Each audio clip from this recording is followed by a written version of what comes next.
The ALSYMPCA trial was a very important trial. It showed that for patients that have progressive metastatic castrate-resistant prostate cancer, that the administration of radium-223, what we call Xofigo, did several very important milestones. Number one, it alleviated pain in about half the men. Number two, it prevented a secondary skeletal event. And the most important finding in that study was that there was a survival benefit. Now we know that there's a concept called therapeutic layering. You don't want to start and stop one treatment after another. There are synergies between the treatments. So it's quite logical to add these drugs, abiraterone as well as radium-223, when patients have symptomatic bony disease and they are castrate resistant. I think it's extremely important that we find patients that are eligible for radium-223 early on. We know that in the ALSYMPCA trial, only about 70% of patients receive the full 6 cycles.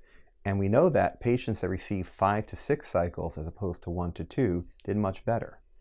When patients are heavily pre-treated, be it with chemotherapy or other modalities, they're less likely to have the bone marrow reserve that they need to complete 6 cycles of radium-223.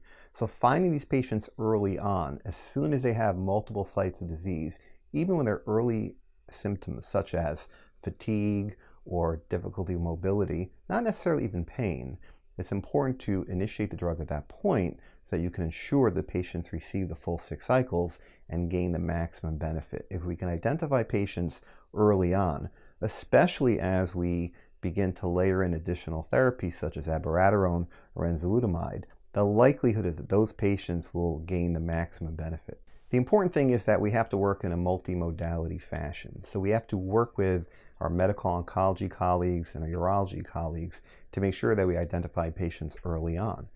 And we're all beginning to understand how to use what I would call almost an embarrassment of riches. We have so many different drugs that we can use. It's very important that we identify which patients should receive a drug at certain points.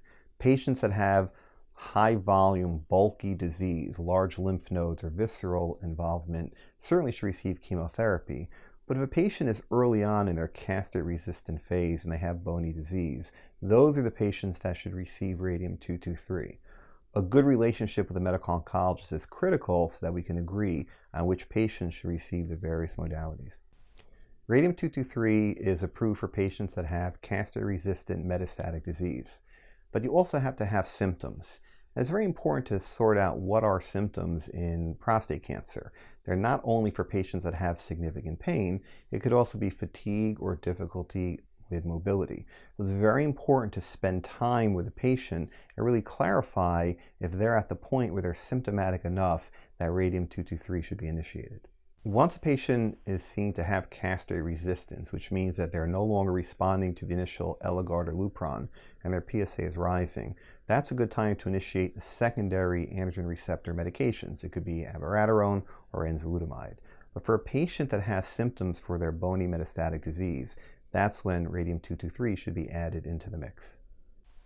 One of the important parts of this treatment, it's important to discuss with a patient that the PSA may not drop. So when you're delivering radium-223, we don't use PSA as a marker. Instead, we use alkaline phosphatase, which is a surrogate of bone metabolism.